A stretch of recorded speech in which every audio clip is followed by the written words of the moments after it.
నా కూతురికి ఇప్పుడే ఇంత జుట్టు రాలిపోతుంది, ఏం చేయమంటారు? 2 స్పూన్లు చాలు. లయన్ డేట్ సిరప్ మీ సమస్యలు తొలగిపోవడానికి. లయన్ డేట్ సిరప్ ప్రతిరోజు 2 స్పూన్లు. అంబానీకి అప్పు కావాలట. అవును, మీరు విన్నది నిజమే. అదేంటి, అంబానీకి కూడా అప్పులుంటాయా అంటే ఎందుకుండవు? ఒక రిలయన్స్ ఇండస్ట్రీస్ కారణంగానే ఆయనకు ఉన్న అప్పు ఎంతో తెలుసా?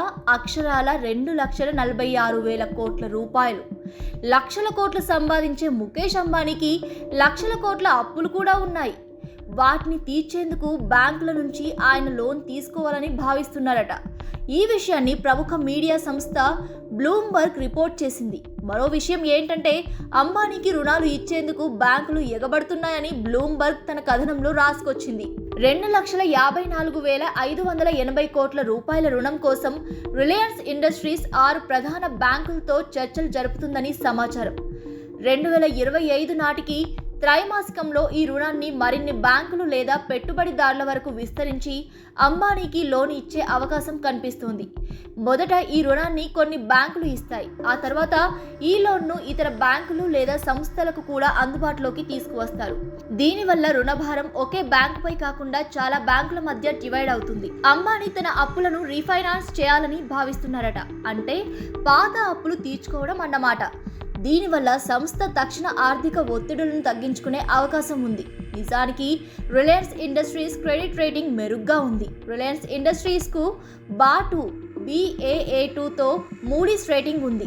ఈ రేటింగ్ వల్ల పెట్టుబడులు, రుణాలు, వాణిజ్య సంబంధాలు మెరుగుపడతాయి. అటు కంపెనీ క్రెడిట్ మెట్రిక్లు పటిష్టంగా ఉన్నట్లు మూడీస్ రేటింగ్ స్పష్టం చేస్తుంది.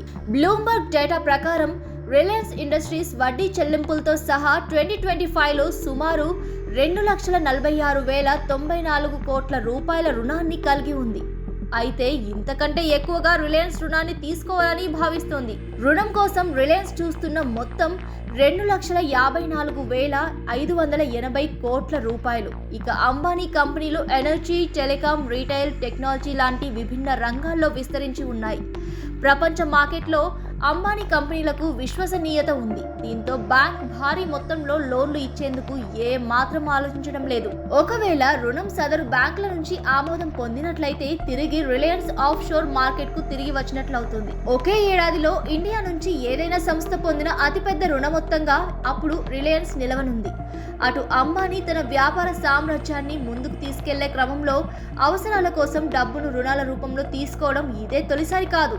2023లో రిలయన్స్ గ్రూప్ దాదాపు 6 లక్షల కోట్ల రూపాయలను ఇదే తరహాలో రుణాలను సేకరించి పెద్ద రికార్డ్ క్రియేట్ చేసింది. మరోసారి అదే ఫార్ములాను ప్రయోగిస్తున్నారు అంబానీ. మరోవైపు ముఖేష్ అంబానీ నెక్స్ట్ టార్గెట్ తన ప్రస్తుత వ్యాపార సామ్రాజ్యాన్ని రెండింతలు చేయడం.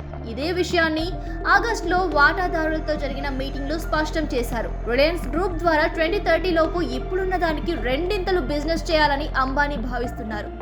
అందుకే తన వ్యాపారాల్లో ఆర్టిఫిషియల్ ఇంటెలిజెన్స్ ను అడాప్ట్ చేసుకునేందుకు అంబానీ వేగంగా అడుగులు వేస్తున్నారు. తన స్టాక్ హోల్డర్లకు సైతం అంబానీ గతంలో ఇదే విషయాన్ని చెప్పారు. ఇక ప్రస్తుత రుణాల కోసం బ్యాంకులతో చర్చల అంశంపై రిలయన్స్ గ్రూప్ నుంచి స్పందన రాలేదు.